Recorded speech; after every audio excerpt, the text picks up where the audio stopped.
community here. Yeah. You know, and so at first, and I always tell people this, community is something that I don't know if all of us think about. We hear it, it's a buzzword. And for me, you know, like you're in college and you have built-in community. You're in law school or grad school, what anybody does, built-in community. And then you get out and you're like, oh man, I'm legitimately isolated and it's just me, or maybe at my work, which like you might not like work or the people there. And so I just, you know, started doing a lot of like impact social work and trying to get more involved here in town, and in doing so really just started to be a part of these communities that I love. Typically, you know, like any struggle I've had in business leads to a breakthrough. Yeah. And any like big fight in relationship leads to a breakthrough. The more good I do, the more I see it come back to me tenfold. And so the better I treat people, the better people treat me.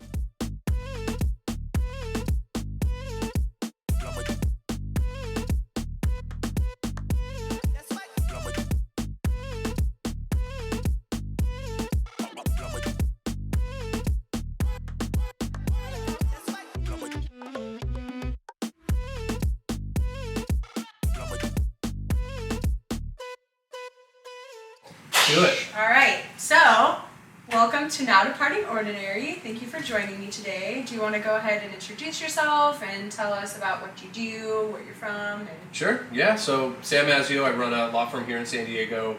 We help nonprofits, small businesses, solo entrepreneurs, creative freelancers, really everything from A to Z that they might need. And we actually just rolled out estate planning, so wills and trusts.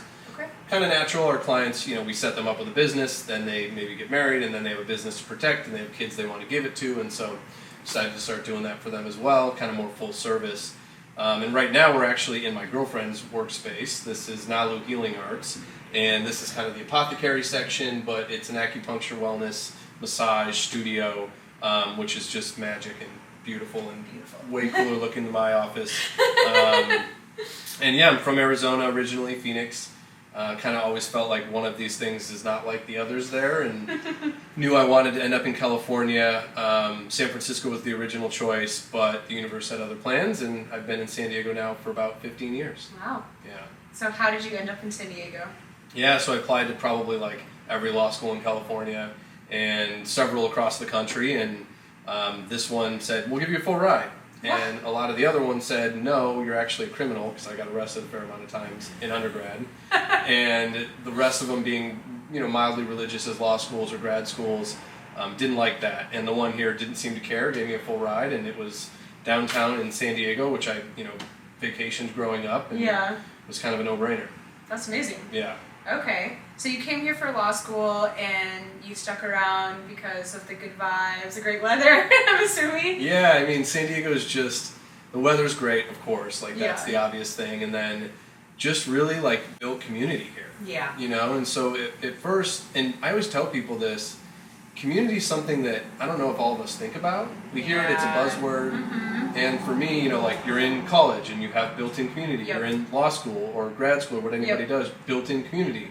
And then you get out and you're like, oh man, I'm legitimately isolated, and it's just me, or maybe at my work, which like you might not like work or the people there. And so I just, you know, started doing a lot of like impact social work and trying to get more involved here in town, and in doing so really just started to be a part of these communities that I love, and you know, fill me up, and that I get to fill up, and I just, you know, it sounds like a nightmare to try to go build that somewhere else after doing it here for a decade. Yeah, it's a lot of work, and it takes time. You have to go through a process of meeting people and connecting and seeing if it's a good fit, and if that community is something you actually want to form part of, or if there's like a different kind of niche that you want to get into. And trust building too. I mean, like as an attorney, no one trusts us, right? And so like we're usually, our office is in different co-working spaces. We're in one called the San Diego Made Factory right now, which is super cool. But every co-working space we've ever been in, you know, it's like, hey, there's lawyers here now, you should work with them. And everyone's like, eh. And then sooner or later, you know, like we've seen them at enough events or talked to them enough, or they've talked to enough people that we've helped, and they understand that we actually are here to help. Yeah. Which not all lawyers are. You know, that stigma's there for a reason. And so trust building too, I think, is a huge thing, especially when it's people's livelihoods. Yeah. You know, they're trusting us with their dream job or their passion project or whatever it is. Yeah, exactly. So tell me and the audience about your business that you're operating now and how you got started with that. Yeah, so it's actually my second law firm, and Okay. there's a whole horror story there that I won't bore everyone with my ex-business partner, the first law firm that I started. Okay. And, you know, that's something that I think most people, if you sit back and reflect when you go through something shitty like that, you are either grateful for it or you suppress it and hate it. And Yeah. I'm grateful for it because I can walk my clients through things that they're going through. You know, I've gone through a partnership dispute. I've gone through shutting down a business because we couldn't come to terms. I've gone through maybe buying that partner out. And so I get to talk people through that. And that's one of the things that we do. And really it's just kind of, it's a customer service business. Yeah. You know, and that's the thing that most lawyers forget, I think. And so we try to treat it absolutely like a customer service business. And so that means that we're here to help. We're not going to nickel and dime people for emails that they send us or phone calls that we're on, because if we never know what's going on, and we'll never know what's going on if we nickel and dime you for communication, we can't help as effectively. That's so true. Yeah, and so at the end of the day, you know, we're here to really just like do the law profession better.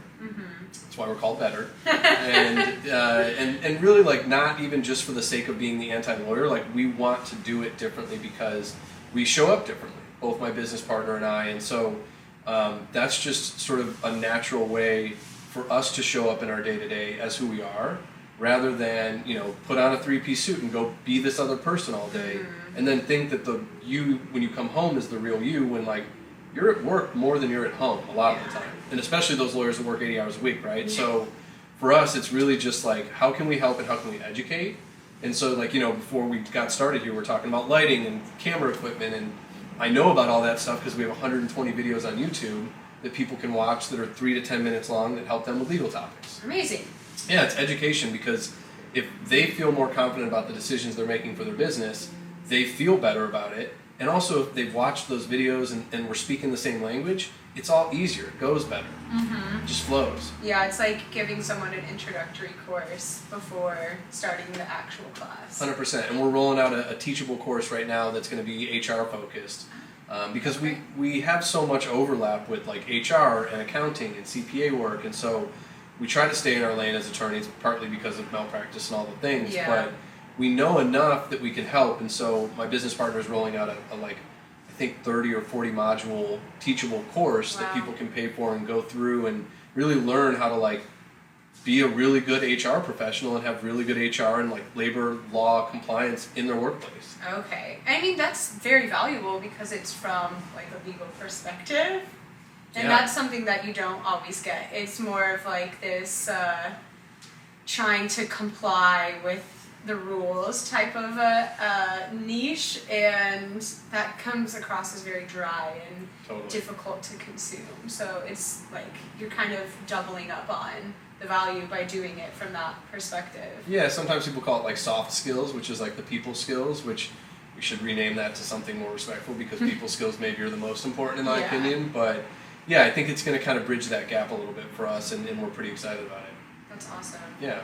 Okay, so how did you decide on the type of law that you're going to practice and the people that you're going to work with, and, you know, forming this new practice that you have? Yeah, I mean, I don't even know if I would say that I did decide. Oh, okay. You know, it's like one of those things where I trusted in the decisions I was making and the steps that I was taking, because getting out of law school, I mean, the last two sort of, the last internship I had and then the first job I had were both like pretty sketchy law firm jobs. Okay. The internship I had, she would cycle through clinical interns where you get credit for interning, and then hire them, and then fire the last person that she hired for the new clinical intern to pay them less.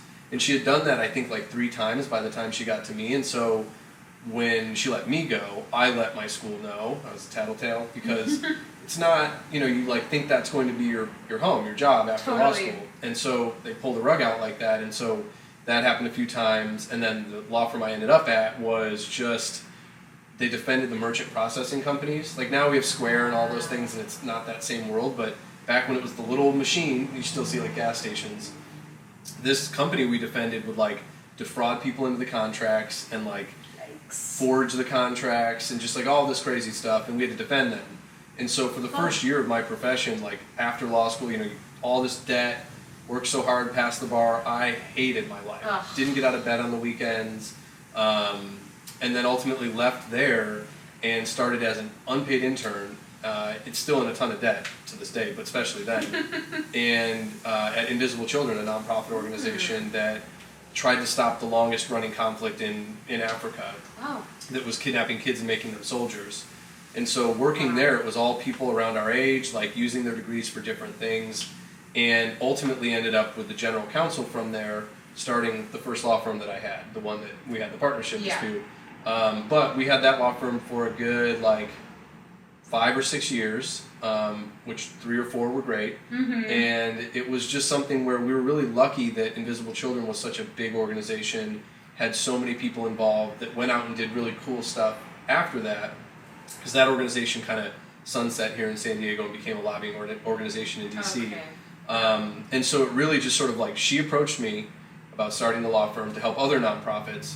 And then once we started doing that, we started to realize that all those people that did other things weren't just at nonprofits, and that a lot of the stuff translates. And so just quickly started to learn and get up to speed on investment rounds and forming LLCs and corporations and all the contracts and trademarks. And so just crash course, while we're helping people, learned a lot of this stuff. And so all of what I ended up working on is still to this day what I work on. Have added stuff over the years. We even screen documentary films for fair use defense so people can get their insurance and distribute it. And really a lot of stuff that I just look at as cooler shit than I'm doing. Yeah. And so who I get to work with is people doing cooler shit than me. And the number one thing that I value about my clientele is that they say thank you.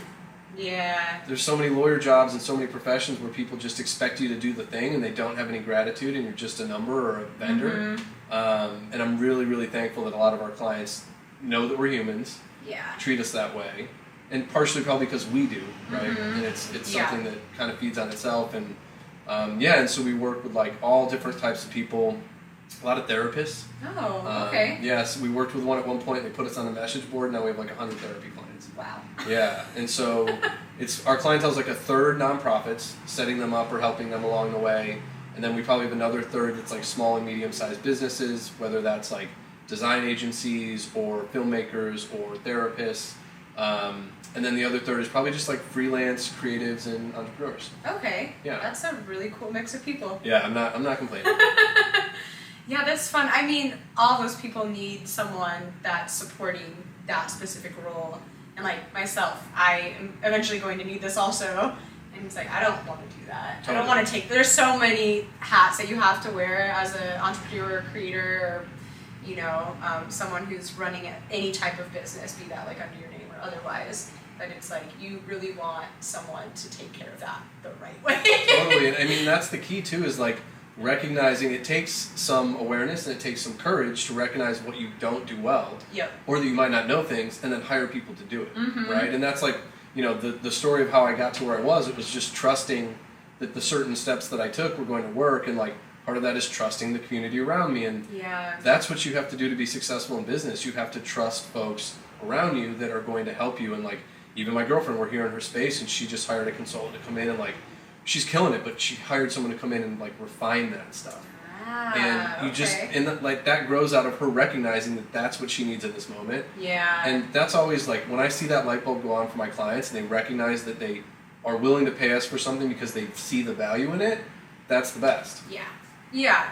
I mean, it's just like any other service, like a mechanic. You could work on your car, you could probably watch YouTube videos, you could figure it out. You might mess it up though. Yeah. You kind of want to go to the right person who's going to do the job the right way. Serious thing to mess up too if you're driving down the freeway. Yeah, so it's similar, having someone prepare your taxes or whatever. Professional services do make a difference. That way you can focus on what your area of expertise is, or play to your strengths and not your weaknesses. Totally. Yeah, we did a workshop on AI today. Okay. And one of the questions was what do you do with advice that you get from AI that should be from a professional? It's don't take it.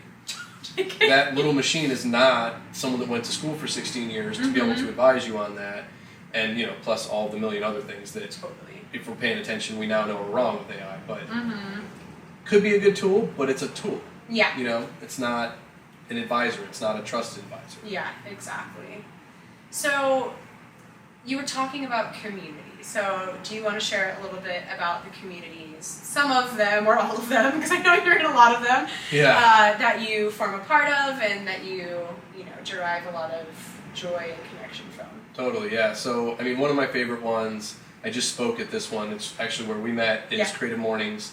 And Creative Mornings is awesome. It's all over the world, like 30-something or 40 countries. And that's one where I'm not sort of officially a part of it. I'm not on the board or anything like that, but it's just such a great group of people, and so many things like this grow out of it. And so that's one that, like, if anybody watching doesn't know Creative Mornings, definitely look that up. Totally. It's amazing. And it's the last Friday of every month. And so that's a really cool one. The group that runs it here in San Diego is amazing. Yeah. And then another one, sort of still in kind of the arts world, is A Reason to Survive, which is an organization down in National City. Kind of like after-school extracurricular programs for kids that are all art. So sculptures, they made a comic book during the pandemic. They do like woodworking and laser engraving, writing, all kinds of stuff. And they have a really, really cool center down in National City. So I'm on the board of that organization. And then Space for Art is another art focus. That's here in San Diego in the downtown area. And essentially it's subsidized, so much more affordable, live-work lofts for artists. Cool. So they can show their work, they can make their work, they can live there, and it's right in the downtown area, right kind of sandwiched between those like ketchup and mustard buildings. Okay. Pinnacle, I think, one of them. And that's a super cool organization. We're working on trying to find a permanent home to build a space for this. And so that one's super cool. They do open studios like every quarter, and you can kind of go through and see all the studios. Really cool. Awesome. And then TEDx San Diego. That's another one here in San Diego. I've been a part of that for probably a better part of 10 years. Okay. So I've been with like 3 or 4 different organizers now, because they kind of hand off the license. And that's just an incredible community. I toured a high school that's in the San Diego Central Library this morning, which that invite came from one of our volunteers from TEDx. And so, just kind of more community and learning more about San Diego through those communities. And then a couple other boards. I just took a seat with my workspace that I mentioned, San Diego Made Factory. We're converting them to a nonprofit so that they can subsidize their studios. Okay. Yep, and so I'm on that board. And then the super random one is the foundation at the Hearst Castle. Oh, okay. 500 miles north. North California. Yeah. Amazing. And so, people are always like, we want a lawyer for our board. And so that's kind of how that one came about. But that one, part of what drew me to it is they do have art programs for kids. Yeah. And so that's just a really cool, I can't imagine like learning art at a castle. It's incredible. Right? There's like beautiful. Giraffes and zebras and stuff. Like, that's pretty cool. Yeah. And then, I think like as of late being a little bit more a part of this community, the kind of wellness, acupuncture, massage community. And that's just a community that loves to give. And totally. I'm not going to argue with receiving. So it's a pretty cool community as well. And San Diego gets a bad rap for not having an art community and not having good sort of solid community, but I think it's there. You just have to look for it.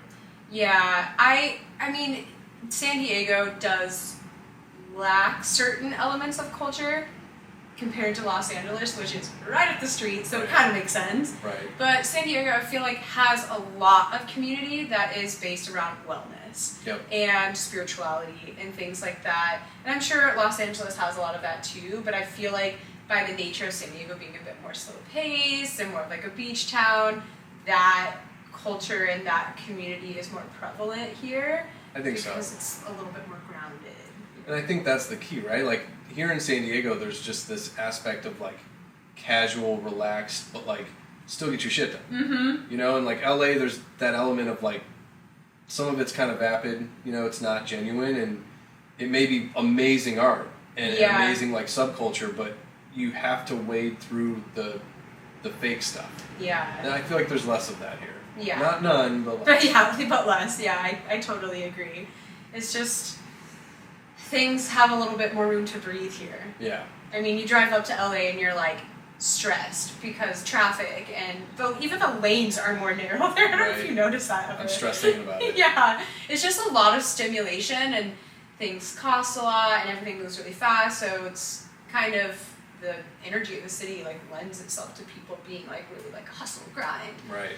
And we don't have that here because like everywhere you can get there in 15 minutes and Right. there's a beach right over there. And better beaches. Yeah. Less crowded. Yeah. So that's super interesting. It definitely sounds like you have a good variety of communities that you tap into and are, giving to also. Yeah. So what is something that you are like really focused on right now, either in work or your personal life or, any projects that you have? Yeah, this one's kind of a curveball, but it's the first thing that came to mind when you said what are you focused on right now. And, I do couples therapy with my partner, and we are working on something always, right? That's kind of what it's like, I think. And if you're a growth-oriented person, there's always something or some things that you're working on. And right now, our therapist is great, and she always just sort of challenges me on, sometimes there's an aspect of like fights or just my perspective on things as a white, neurotypical, middle-class male in America, right? Like, I have immense privilege, and there's also this degree of like, in our country especially, but in this world where we like coddle that, we coddle men in this patriarchy, and it's so like insidious that even as someone that expects to be coddled subconsciously, I have to have someone say, that's your patriarchy bullshit, for me to be like, shit. Yeah. And so it's one of those things that like everything that I'm working on sort of personally right now is sort of dismantling some of that in myself, and I'm learning some of that, and then also recognizing that like some of the things that I might find irritating or frustrating really grow out of the fact that I don't hold the same space for people in what's frustrating me as they hold for me. Yeah. And they're sort of expected to, and they're societally brainwashed to, because white man, they're so special, which is bullshit. And so I think number one thing I'm working on right now is like recognizing that in me and just sort of like removing myself from that expectation and trying to treat people with the same grace and the same privilege and the same patience that I'm shown just because I look this way. Yeah. There's so much of how we operate in the world that is on autopilot. And sometimes it takes, swallowing the pill, the hard truth, to be able to be like, oh, yeah, of course I've never looked at this because no one's shown it to me. I've never had to. Yeah. There's so many cliches that like when you're going through things, you're like, that's not a cliche. It's a cliche because it's so true. Like it's always the darkest before the dawn kind of things, but also like you have to go through the hard stuff. And, the sweet isn't as sweet without the sour. Like, all that stuff is so true because typically, like, any struggle I've had in business leads to a breakthrough. Yeah. And any, like, big fight in relationship leads to a breakthrough. And all of those breakthroughs are where you start to have those perspectives and start to, like, peel those layers back. And it's so important because, I don't know, I still cringe thinking about, like, younger me and college me and, like, law school me, and... my partner will be like, I wish I knew you then. It's like, no, you don't. You don't. Yeah, and both of us, she'll be like, oh yeah, in my 20s. And I'm like, oh yeah. And it's the same. And I think, like, number one thing for me right now is definitely just sort of, like, inward patience and growth there and trying to be a better human. Yeah. Yeah, I think, I don't know, I've been going through something similar where it's like, I need the hard truth. Like, I don't need validation. I need someone to be like, yeah. Like, what are you going to do about it? Yeah, the people that made my law firm's website, she's a good friend of mine. It's an all-female team of designers that are excellent called Forefin Creative. And they have a saying called clear as kind. And, like, there's nothing more true. And even when it's a hard truth and a hard clarity that you have to give someone, it's so important. And it is kind to give someone real talk. Yeah. Instead of beat around the bush and just be like, yeah, no, it's great, when it's not. Yeah. I think our society is so avoidant of conflict and so used to people pleasing, probably because of the avoiding conflict, that we're all not being totally honest about what we want and who we are out of fear of the other person being disappointed or, a negative reaction. And it's ultimately a disservice to yourself and to everyone else to operate that way. 100%. Because you get stuck into like a smaller version of you and you keep that other person that way too. Because you're not giving them the truth that they need to grow and learn. 100%. I mean, and when you keep that in yourself, like that's poison that you're keeping in yourself rather than getting it out. And that's like a pretty extreme way to put it, but Yeah. even small stuff, you know, like you're keeping that stuff inside that can create resentment or bitterness or whatever the case may be, when in reality you're scared of saying it because you might hurt their feelings, but they might need to hear it too. Yeah. And that's better for everyone, like you said. Totally. I think there's like a 2-part process of like being able to get to the point where you feel comfortable sharing and receiving that type of feedback, but also knowing how to give it in a way that's helpful. Yeah. And also know what to do with it when you receive it. And timing of it too. Yeah. Yeah, for sure. Yeah, that's definitely something that like, it's funny too, because I'm sure people watching this will resonate with them, but like, I'm excellent at all what we're talking about professionally. You know, like I can sit down and write an email to a client that is pretty firm, very clear, but also has to set some boundaries, but is written in a really good way in like 5 minutes. Yeah. Right? And people are always like, how do you write that so... But personally, if I'm trying to write that to my girlfriend, or I'm trying to write that to family or a friend, it's going to take me a lot longer. Totally. And I'm going to feel a lot more stressed out by it, and I'm probably going to have bad timing with Yep. it, and I'm probably going to do more of like, you should coddle me, I'm upset here. And it's just so funny, that like dichotomy of we get so good at professionally being a certain way, and then it's harder personally. And you know, it's funny that I said earlier, like, you know, I don't want to be I'm different at work than I am at home, but like, it's hard to bring those worlds together sometimes, and we're more practiced at one than the other. Absolutely. Like, you get taught professional skills over the course of your career, and you learn how to operate, but there's also less like ego involved in that, because you know, like, when this happens, do that.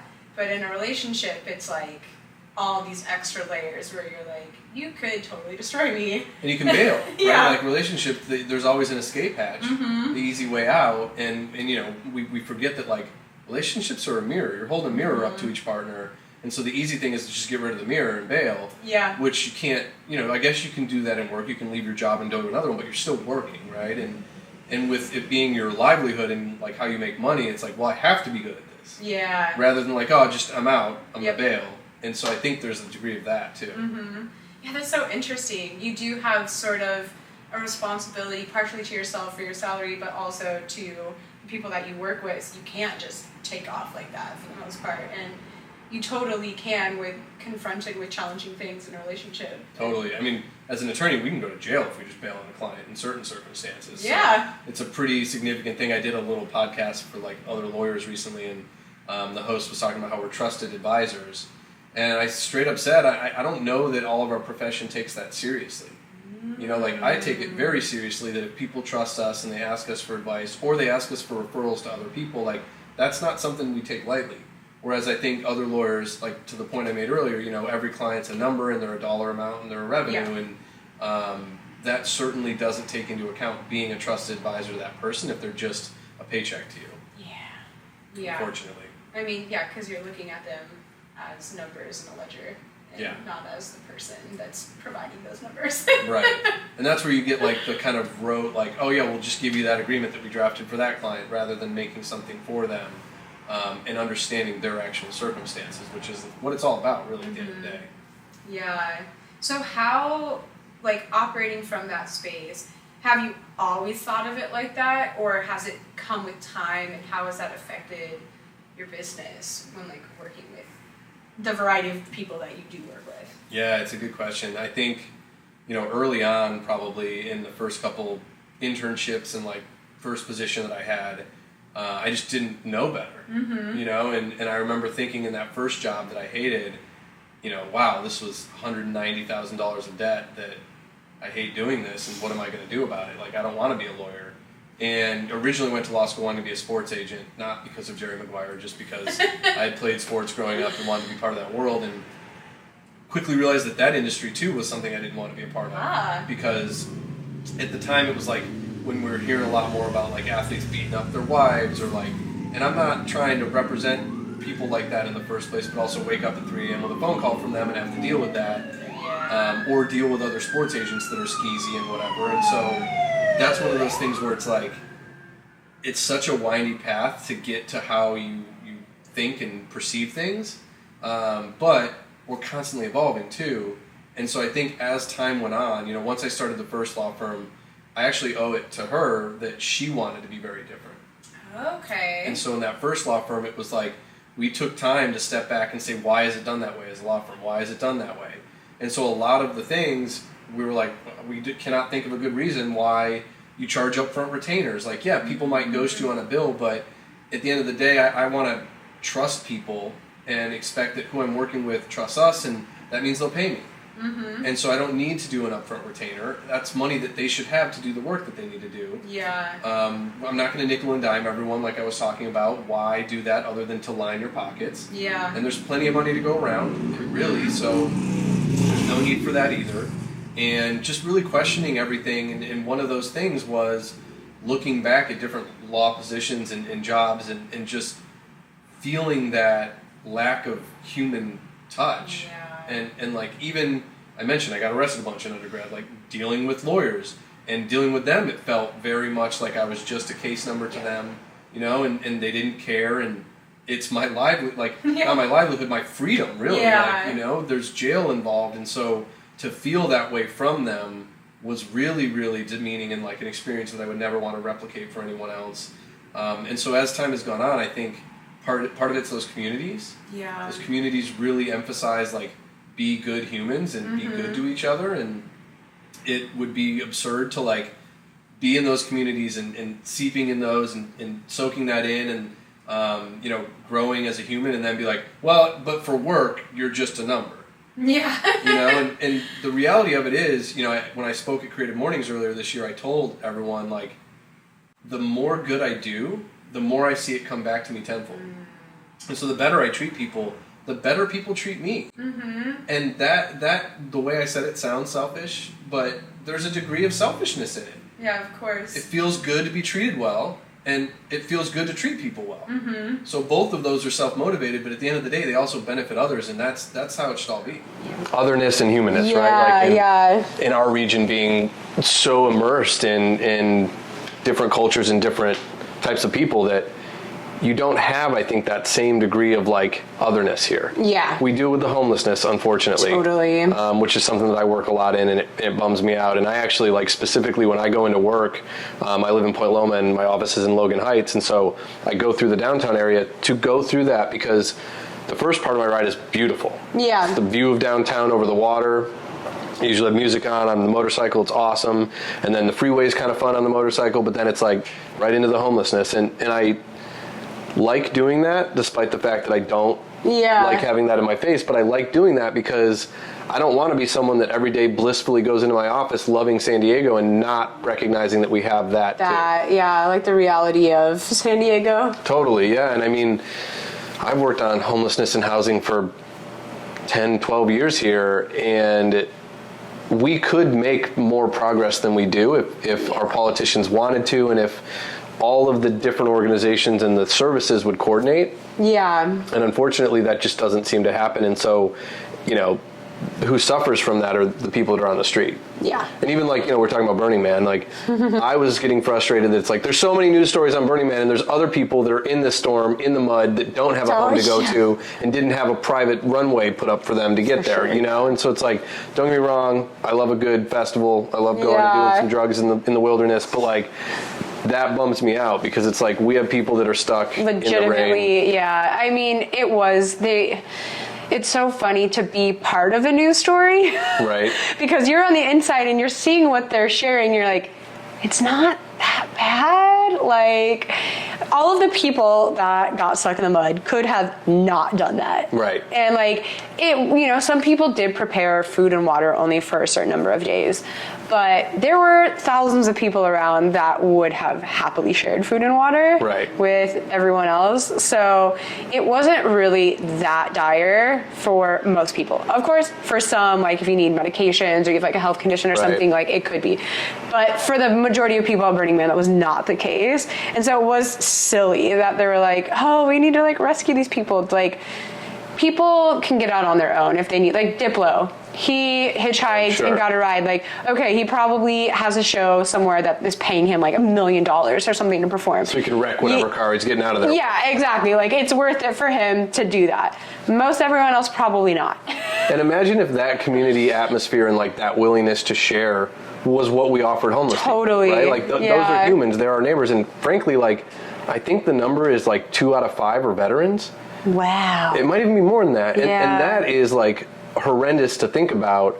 And a lot of the time, the people that I see the loudest about homelessness and that being an issue here are people that are also really loud about supporting our veterans and our armed troops. And so it's like, that's a disconnect that is really just an informational disconnect. And if people had that knowledge, I think they would be better and there'd be less of that otherness. Yeah, totally. It's sad to see and to know that the people that are most affected by homelessness are the people that gave their lives to fight for the country, and now the country isn't doing anything for them. Right. Yeah, I mean, I was just like ranting and raving the other day because the commercials now for like recruiting people into the military glorify the hell out of like killing other humans.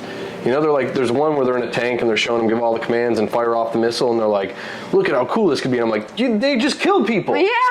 What? Like, look at how awesome this is. Right. Murder. Be all you can be, aka go kill people. And it's like, man, like that is that industrial military complex thing that you hear about. Like, as you get older and you start to really recognize some of that stuff, it's like, damn, yeah, that's a thing. It's a bad thing. And I just read a thing today that we spent like $500 million on each of these boats. And wow. And they don't work. What? They're supposed to be like fast and stealth and can hunt down mines and submarines, and like don't work. And so we built like 20 of them, and originally we were going to build 50, and then the military was like, we only need 35. But people in Congress that love, you know, like let's spend on the military, are like, no, we need all 50 of them. And then they're already decommissioning like 2 or 3 of them because they don't even work and they've never even like gone out and sailed. $500 million per boat. Imagine what we could do with that money. Holy hell. Yeah, right? Oh my gosh. Yeah, what an utter waste of resources. Crazy. Crazy, crazy. Like, that money could absolutely fix homelessness in our entire country. One boat. Totally. And like, I don't know, student loan debt. There you go. I'm a fan of that one, yeah.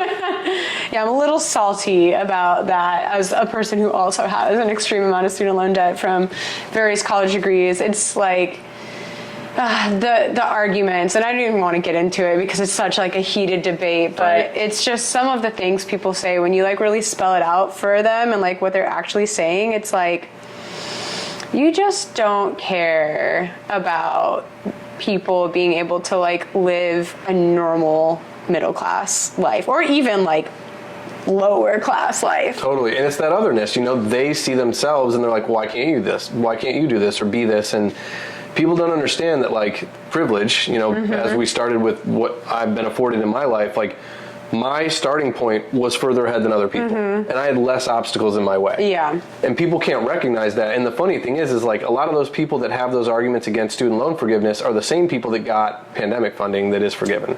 Yeah. Yeah. The irony. Yeah. Exactly. Yeah. I think a lot of people have this issue of not wanting to help others in a situation that they're not a part of. Yep. There's just no, like, what is it? I mean, I've had people tell me before, like, well, now that it's me, it's more real. And that's the thing. Exactly. Right? It's like, until it's you don't put any emphasis or, like, awareness or thought into it and like, put yourself in their shoes. And if we did more of that, I think there would be a whole lot better of a world. Absolutely. Yeah, like just put yourself in other people's shoes and understand what their lived experience is, and it will probably like completely change your perspective. Hopefully. Yeah. Practicing empathy. What a concept. What a concept. I don't know. It does seem like our culture, like in the United States, we've seen less and less empathy as part of our like general society. And I don't know why, but I do feel that. I wish I could disagree, but I think you're totally right. And I do think, though, that, like, my partner has kids, and it's, you know, my biggest exposure to the next generations, and she is convinced, like, look, they're going to be better than we are, just like we arguably are better than the boomer generation and so on. And I see that, too. You know, like, there is a lot more empathy, I think, in the generations behind us. And I even think I heard this morning on NPR, like, there's less crime amongst teenagers and younger generations than in any previous generation, or at least like for a few generations. And I think that grows out of the fact that it is probably because there's more empathy. Yeah. You know, crimes hurt other people, and if the generations coming after us understand that, and have empathy for others, they're probably going to commit less crimes. Yeah. And so I hope that's partially why, because I do think that, like, you know, you just see these child activists and, like, these kids that stand up after school shootings, which that's almost like, you know, they're galvanized into that, which, you know, I don't want to lift that up as a positive, but if it gets an entire generation of kids, you know, working towards something and being better about something we've been terrible about, great. Yeah. Because we need it. Yeah, we do. We need it in a bad way. Yeah. Like the youth, save us. Please. We need it. Wow. So, I guess thinking of all these different like issues and conundrums and like trends and whatever, like how does this like impact you in your day to day, like the way that you operate, the way that you see the world, like how you show up? Yeah, it's tough. I mean, I think I probably go, depending on the day you catch me, like, I think sometimes it's heavy. Yeah. You know, I wear it heavy because driving through the districts with the homelessness and just seeing big blue line flags on trucks and stuff, and just like hearing news stories about things that have happened, and you know, we have a shooting every other day, and sometimes I wear it heavy for sure. Like I'd be lying if I just said, oh, you know, it's great, and I just charge ahead. Like, it's hard sometimes, and I think, you know, I work really hard myself to have an electric vehicle and reduce my plastic usage and just like be more sustainable, but at the same time recognize that like Coca-Cola or Pepsi, like, you know, they pollute our oceans on a grand scale. And so I waffle, I think, with like struggling that I feel like I can't make an impact. And then I think on the flip side of like, and with that, you know, like trying to be happy in my day-to-day life, knowing that like potentially we're headed towards hell in a handbasket, right? Like, and then also trying to maintain like a level of happiness with the life that I do have and that I have been afforded and that I've worked hard for, and then trying to sort of share that light, right? You know, there's this retreat that I go to in Utah every year called Lantern, and it's all about leadership, and it's like the concept is we all have a light within us that we can shine for others, and we can't shine anyone else's light, but we can lead the way with ours. And so I really, you know, try to think about that and think about like, how can I impact other people directly, individually, and things like this are awesome to do that. So thank you. Yeah, of course. And like, because the more people we can individually impact, hopefully they do the same. And at the end of the day, like, that's the most direct way we can change this world, is through those ripple effects in that way. And, you know, if I can inspire someone, or if I can encourage someone, or I can support someone, and then they go do that same thing, that's amazing. And if at the same time we can do that on a larger scale too, great, more power to that. And so I think that's really sort of where I try to focus, is like, what can I do for me in my day-to-day to make me feel good about what I'm doing? But then what can I do to lift other people up and make sure that like that spreads? Because you get burnt out on larger scale. You know, during the 2020 election, I wrote like somewhere over 100 letters to like Georgia to get them to go out and vote. To Democratic registered voters, like, hey, we can flip, and I think Georgia did flip, but like, hey, go vote. And I've gotten a little bit disillusioned with the overall system because it's so hard to see change in our federal government, and it's so easy to see corruption in it. But, you know, like that kind of thing, and person to person, is really where I try to focus. I agree. I tend to struggle in the same way. Like, I try to do all these things and live like a virtuous life and, you know, like very principled, but then like you do that for so long and you feel like you don't see the results of it. And because there's so many other people who aren't doing that, who aren't aware, or doing like the complete opposite. Or make fun of you for doing the right thing. Also. And so it is really hard, but part of the reason why I started this channel also was to try to show people different perspectives, different things that people are doing that are, you know, not ordinary. That's why it's called Not Departing Ordinary. To encourage people to try to look at those things in themselves and like figure out what it is they actually want and how they can show up and, you know, pass that along as well. Totally. Because it's almost like you can do so much for yourself and then you kind of reach a limit, so to speak, like you're only one person. But if you share the stories and nuance and experiences, challenges, inspiration of other people on a larger scale, then it impacts, it's like a ripple effect. Totally. Yeah, I mean, hopefully anybody watching doesn't get too discouraged by what I'm about to say, but like a lot of the time doing political work and working on policy and like trying to lobby your elected officials and try to get them to make change, it feels like screaming into a void and never hearing anything back. Mm-hmm. And I've said that to people before and they're like, well, I don't want to do that. And it's like, but you have to. I mean, like, everything is incremental in this world, you know, until it isn't, right? Like, until there's a tipping point. And I think that there's this quote that someone told me once. I wish I knew where it came from. I guess I could look it up. But essentially, it's like changing opinions is like changing clothes. You don't do it in front of other people. And so you really have to have these conversations, say your piece, really try to like get through to people, and then hope that that sinks in and that they think about it later. And I've had conversations with family where we'll have a conversation and they'll yell at me and we'll fight about it, and then months later we'll have a similar conversation and they will say something where I'm like, got them. Yeah. You know, like somewhere in between that time period, they thought about it and their opinion shifted. Yeah. And that means their perspective shifted, and hopefully then they have a conversation with someone else where that same thing happens. Totally. That's all we can really do. And I think that we also don't give doing that enough credit. Totally. Yeah, I do try really hard to consider all perspectives, at least listen to them or, you know, read them, take it in, because ultimately something that I've been practicing for the past few years is like, you can hear anything that anyone says, you can read anything that anyone's written, you don't have to take in any of it. Mm-mm. You can take what you want and leave the rest. But more often than not, I've found that challenging my beliefs has actually changed them. Totally. I mean, that's really the only way that we grow, right? Mm-hmm. You know, it's like it's what we were saying earlier, you have to break down to have a breakthrough. Mm-hmm. And a lot of the time, like, we live in this world now. I read this book, Why We're Polarized by Ezra Klein. And it's fascinating because it brings in, I mean, he's a writer and a journalist, but he brings in a lot of the psychology. And I've read a lot of things that are not politically motivated or even about politics that touch on the same thing that I'm about to say, which is like, we've gotten to a place where our opinions, we think of our opinions as like who we are. Mm-hmm. And so when you disagree with someone's opinion, that person feels like you're attacking them and their humanness and like them as a being, right? And that's not the case. Yeah. It's that you disagree with a position that they've taken that is not them. Yeah. Right? And like, I mean, to take it super woo-woo, there's the book, The Untethered Soul, which is a beautiful book about like, we're in here, like our soul, and we are the witness of like our physical existence, our emotional existence, just like when we watch a movie or the world.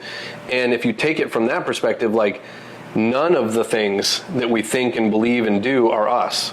Yeah. They're things that we will ourselves to do or think about, but they're not us. And so this whole divisive aspect that we have of our country and our politics, like that's based on this idea that we've internalized our political beliefs, our religious beliefs, and like our societal beliefs, and we've like fused those together with our personhood. Yeah. And then if you disagree with one of those things, you're disagreeing with that person's existence. Yeah.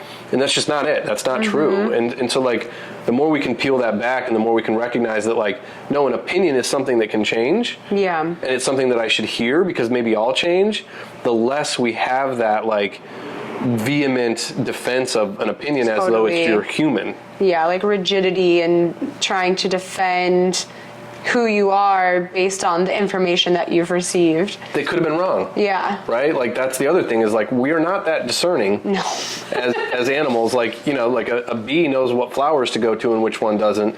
We don't know what articles to read and which ones not to. And that's the thing is like there's so many ways to slice things. Like let's say for example you read a news article on CNN and you read one on I don't know, Fox. It's the same news story, but it's a completely different story that you're reading. Totally. Neither of them may be accurate. Like, they might be part of the story, but another source might have the full story. And then you have to look at where that source is from, who it's funded by, what their motivation is. Which, like, who has time for that? Yeah. Also, that's the other thing is, like, during elections when they expect us to be knowledgeable on all these different ballot measures and candidates, like, I have probably more time than I think most people do because I run my own business, but, like, I still don't have the time to get up to speed on all of those, and people come to me for that information sometimes, and it's like the person that's working 2 jobs or working overtime, they don't have that time, and yet we still expect our democratic elections to, like, serve us. And so there's so many aspects that are broken, but yeah, I mean, to the point though, it's like we don't have the time to fact check and to be discerning. And we also have, like, a society now that's actively trying to dismantle media. Yeah. And media was traditionally the only thing that we had as, like, a litmus test for truth, which now it's like, you know, Fox and CNN also to a certain degree are like opinion pieces and like clickbait, right? And so it's funny, I have on my iPad, I have it set to give me Fox News headlines, like in the news feed, whereas like all my other devices are like the news outlets that I actually read and listen to. And it's wild to see the different news headlines sometimes. You know, like just side by side, it's like someone did a bad thing, and then Fox News is like, really terrible human did the worst thing possible and they should be dead. Or like, exaggeration, but not by much. Yeah, and it's like, that's the same article. Weird. Yeah. Why is that? Yeah, exactly. It's kind of comical. Things are almost like a tabloid. Totally. I mean, some of our society is like a tabloid too, so it's like probably hard for news stations not to take the bait on some of that stuff. Yeah, totally. You're like, this is just like low-hanging fruit. It's too easy. You really handed this one to me on a silver platter. Yeah, right. Exactly. Yeah. So I think what to make of all of this. Where do you derive your sources of inspiration? Yeah, man, that's a good question. I keep bringing up my girlfriend, but she's one of them. Amazing. Yeah, she is my muse in a lot of ways because she's a single mother of 2 kids, and that is a level of responsibility and obligation that I've never personally had. And the way she handles it with grace and creativity and just like her little humans are incredible. You know, they're the ones that give me faith that the generations after us are going to be better than us. And I probably didn't think that before meeting them. Yeah. And she's also just an incredible creative and healer, really. Like the way that she heals people through her purpose in acupuncture and she does the bowls and cupping and all of these things, like that is incredible, and it fills her up to do that. Yeah. And that alone is an inspiration to me because, sometimes when I see my clients' light bulbs go on and they come back and they say, oh my God, that was so helpful, that feels great. But I don't feel that same passion all the time in my work, and so that inspires me, and I certainly take some inspiration and drive from her. And then I would say also that probably like, I don't know, I've gotten to a point where like just little stuff and everyday stuff can be really inspirational to me. Just nature and the world we live in is absolutely beautiful, and like I said, driving into work and having the view of downtown over the water and just living by the water too, that's something that I love. And I think it's one of those things where it's just like, if we step back and we stop taking those things for granted and we look at them, like there's a meteor shower every year on my birthday. And so I've like made it a point to be somewhere where I can see it. And like just little things like that are just little shifts to our everyday or every year, whatever, can make a huge difference. And I am constantly inspired by how incredible this world that we live on is and how much we're doing to like destroy it and how much we could be doing to save it and make us live more harmoniously in it. And remember that like we're animals, we're not separate from the rest of the animal kingdom. Totally. We are absolutely just a smarter and in some ways dumber animal. And so I take a lot of inspiration from just like taking a step back and looking around me and deriving joy from what is. Yeah. When I'm not feeling heavy from all the stuff. Yeah, it's like you're vacillating between like joy and gratitude and like just being completely disheartened. And yeah, I mean, and I read a lot in the mornings. Like, I guess that's something I should mention on that note is like, I have a stack of books that in the morning I just kind of, I have one, it's called The Daily Stoic, that I just... Oh, I've heard of this one. Yeah, and it's just like a one-page, small, large print read every morning, and love that, because Stoicism gets a bad rap for like a I don't give a shit about anything kind of perspective, but it's more so like I definitely give a shit about what I can actually impact. Totally. And then I let go of everything else, which is healthy. And then I just have other books like The Untethered Soul, and then one right now that I'm loving is The Practice of Groundedness. And that's kind of like a mindfulness in a professional setting, but also for your life. And then The Power of Now, pretty classic one. What is it, like Heal and Grow? It's one of the Young Pueblo poetry books. So good. Love that, because you can pick that up and just turn to a page and be so inspired and moved by a 4-line poem. Yeah. He's incredibly talented, and his story is incredible too. I don't think I know it, honestly. He recently had a book, I forget what it's called, but it's about his story of who he became and not just his poetry. And he was like a very substance abuse addicted, like bad way. And one night he was like laying on his like really shitty studio floor and like thinking he was going to die from like a heart attack from like uppers and drugs. And in some state of that, he like had this crazy awakening and like went to this, you know, empty space within himself and like realized that like he had a calling and he had something he needed to do and he needed to get this out into the world.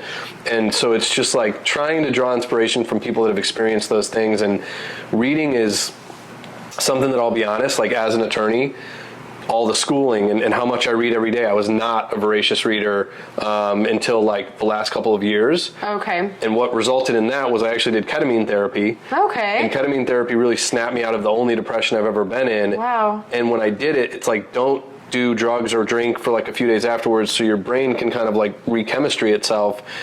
Just made that word up. And it was really cool because in doing so, I read The Miracle Mornings. Okay. And that's what really inspired me. Like, I'm going to get up earlier and I'm going to set aside time to read, because if I don't, I won't do it. Yeah. And then once I did, it's like anything else. It snowballs. And I read like 30-something books that year, and I think that was last year, and like probably on pace to read close to that again this year. Wow. And that's both fiction and like the books that I read in the mornings, and you just start getting enthralled by them, and then you're sitting down in the middle of the day or in the evening reading again, and like it's as simple sometimes as like designing what you want to do for yourself. And so I do get a lot of inspiration from the literature I read too. That's amazing. Yeah, that's so inspiring. I've tried to do a morning routine. It's hard. So many times, and I get rolling and then something throws a wrench in it. Yep. Now I've been trying to practice Spanish grammar in the mornings because fun. I speak Spanish, and I used to live in Spain and Argentina. And very different Spanish. Very different. Oh my gosh, let me tell you, when I moved to Argentina, I was like, I speak Spanish, I got this. And they're like, no, you don't. I was like, oh, I don't got this. Argentina too, because it's very like Italian influence. Yeah. So, but it's been years since then, and I'm trying to stay up to speed with my grammar and not lose all of the skills that I acquired. So that's what I'm currently doing in the morning. Nice. That's good. I mean, I wish I had a little extra component in there. I've always tried to so I stick with it. I've tried to make it where like I have different pieces and I can kind of swap them out. You know, like reading, meditating, and working out. Those are the three. And it's like, okay, maybe I did 2 of the 3 today, or 1 of the 3. And it's like, as long as I'm maintaining some practice of them, it helps me to stay in the practice of all 3 of them on the days that I have the time. Yeah. Which is not often, but. Yeah, but it's like your little cornerstones that you can come back to. Totally, yeah. And then, like, you know, I said designing it in a way where you'll do it, because, like, I work out at home. Yeah. Which makes a morning workout infinitely easier than going somewhere. Yeah. If I had to go somewhere, I would never do that in the morning. Yeah. Ever. It's too much time, and, like, it's a production. Yeah, you got to get ready to go out into the world and then deal with people and cars and, like, nope. Yeah. Right there in my bedroom. Yeah, exactly. Like, just rip the Band-Aid off and go about your life. Yep. I hate the first 5 minutes, but then afterwards I'm like, yes, I'm glad I did it. It's so true. Like, getting started with a workout is like dreadful. Brutal. Literally dreadful. But then while you're in there, you're like, oh, I'm so glad I did this. And then when it's over, you're like, hell yeah. Yeah. Another day. I got another day in. Yes. Yep. And you build that momentum, hopefully, and keep it up. And I've got lower back issues, so right now I'm like, stretching is my whole workout in the morning, and I'm not even able to work out right now, which is like, anytime you end up in a good groove, something like that happens. Always. But I mean, slowing down and tending to your body in other ways is still good, because I feel like that is another thing that we highly don't value in American culture. Is just like making sure that like you're limber.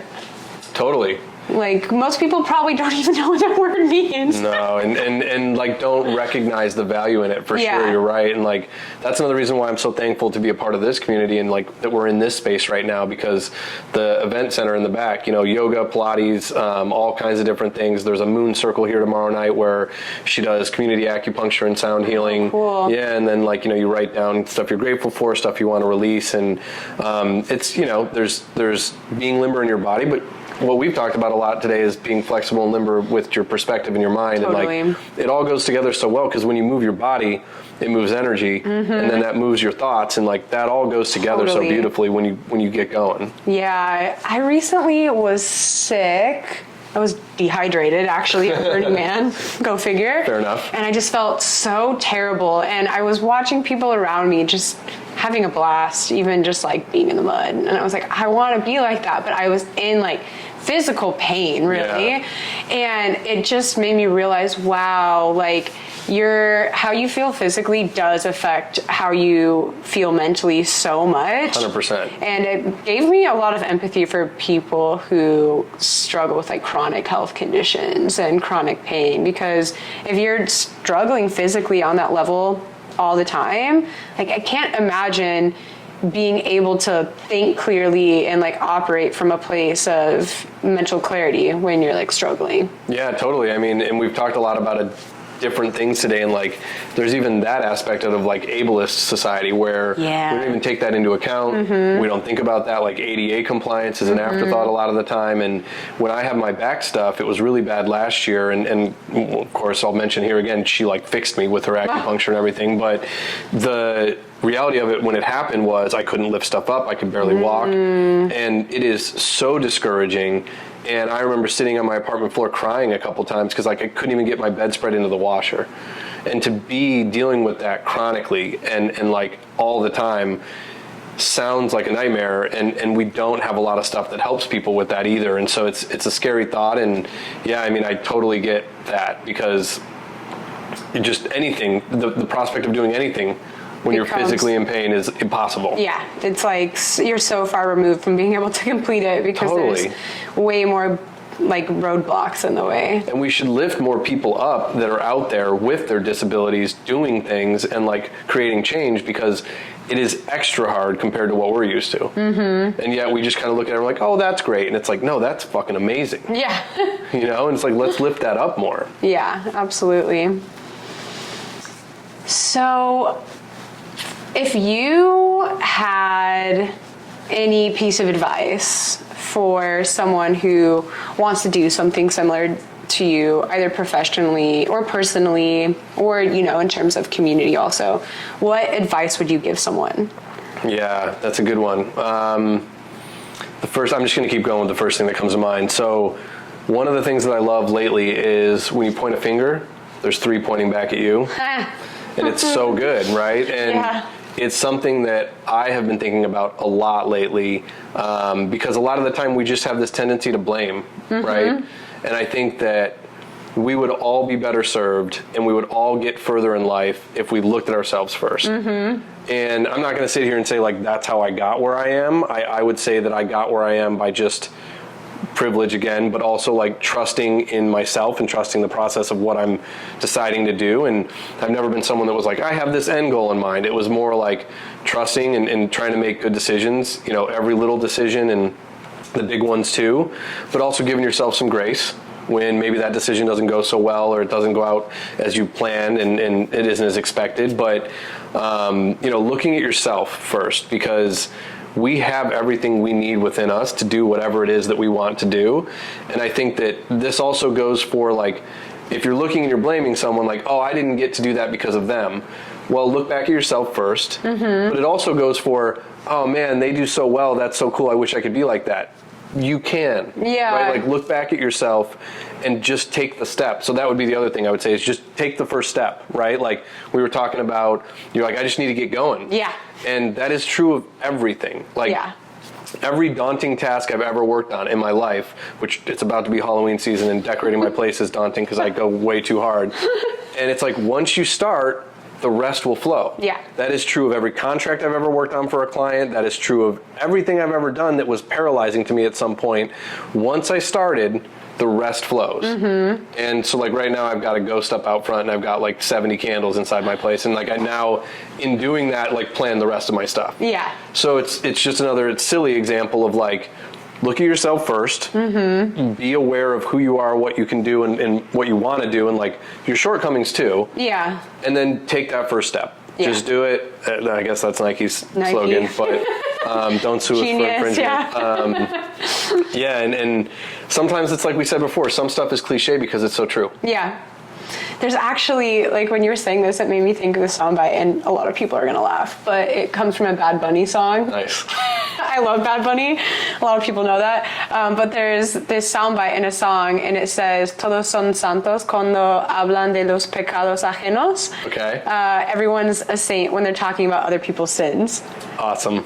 Yeah, and I think of that often as like a reminder to myself, like if I'm pointing out something about someone else, like am I coming at it from a place of I'm better, I know more, I'm doing it right, you're not, to kind of like even the playing field and like ask yourself, is that true? Right. And like, do you really know that's true? Like maybe you can redirect your energy back to yourself. And yeah, in the same vein, like if you're jealous of something someone else has or is doing, that's just a sign that you want to do that too. And that's where you should be redirecting your energy. Or you even just have some other thing you've never addressed that makes that seem like a solution to you, or makes it seem like a pinnacle to you, because it might just be that like, oh, you're looking at they have a partner and they look happy on social media. You might just be lonely. You might have a wound that you didn't heal from a trauma before. Like, looking back at yourself is always going to give you more insight and get you further than pointing fingers elsewhere. Yeah. Always. Yeah, absolutely. It's the hard truth. And you know, it's great that social media helps so much with that. Mm-hmm. It's just such a genuine and authentic place to look and not point fingers on social media. Totally. Yeah. Really, really authentic place to help us live our truths and not, look at other people and judge them. Yeah. Sure. And project. Yeah. Exactly. No projection. None. Okay. So my last question for you is, when you have to go to the airport, you're going on a trip, who is your ride to the airport? Oh, my girlfriend for sure. Yeah. If she's not going with me, and that's like a new development. I've always just been an Uber person, Yeah. And, we actually talk about it. It's like a really, really awesome thing to leave with the woman I love and then come home to the woman I love. Yeah. We don't live together, so like getting picked up and dropped off by her, that's just such a unbelievably warm and loving and like awesome experience that I don't know if I've ever had with another partner. Aww. And so definitely that like unequivocally is my answer for sure. Amazing. Yeah. What about you? My ride to the airport was one of my very good friends, Ophir, but she moved back to LA. So now it's probably going to be my other really good friend, Adam, who lives a block away from me. And he's going to watch this and be like, yeah, it's definitely me. That's funny. He's like, why do you say that immediately? Yeah, because he's amazing and he's so supportive, and I literally could not do my life without him. Oh, awesome. And Ophir such a good also. friend. Yeah, honestly, like that's one reason why I stay in San Diego, and I've had opportunities to leave and live other places, but I cannot give up the community of amazing people that I have around me. Like, so important. It took so long to cultivate the community that I have, and I feel like overwhelmed with like gratitude for the people that I've been able to connect with in San Diego. So yeah, I guess if I go back and add to my what gives me inspiration answer, it's also the communities that I'm a part of. Yeah. People are a lot of things. I always say people are going to people, but on the positive side of people, like they can be so inspirational, so incredible, so intelligent, so brilliant, like, and if we can see that and recognize the good in people despite the bad sometimes, like that's inspiration. That's pure inspiration. Totally. I agree. It's when you find a group of people, big or small, that can see you for who you are before you can even see yourself, that is like a gift that is worth more than gold. Oh, for sure. Honestly. Yeah. Well, because sometimes they help you then see yourself the way that you would if you were being honest with yourself, right? And sometimes it takes that outward perspective, that third party, like neutral perspective, or even like biased in favor of supporting you perspective for you to see it. Yeah. Exactly. Yeah, it's so great, and I feel so fortunate to have that. And Same. Now, through Creative Mornings, form more community. Totally, yeah. And blast this out into the interwebs for other people to also get inspired and go to Creative Mornings and do the same thing. Yeah, and hopefully you guys are inspired by this too. I mean, this was super fun, like wide-ranging conversation. Maybe your most political one, perhaps. I would say, yeah, actually. But Yeah. you know what? It's cool to connect with different people and understand what's like inside of their brain and their heart and like what they want to share, and everyone has their different little slice of the world. So yeah, and you can have these types of conversations that are politically motivated, like without it being a fight. Like we were saying, like who you are is not your opinions, and so you can change those and you can be open to those. And that's something that I try to practice too, is like having conversations with people that are very opposed to my opinions, so that I can hear them and maybe shift mine a little bit, and hopefully them too. So yeah, hopefully this was inspirational for people. I agree, go to Creative Mornings. It's awesome. It's probably in your city, so you should go. Awesome. Well, I think that is a wrap. Awesome. Hell yeah. Woo! That's good. Yeah.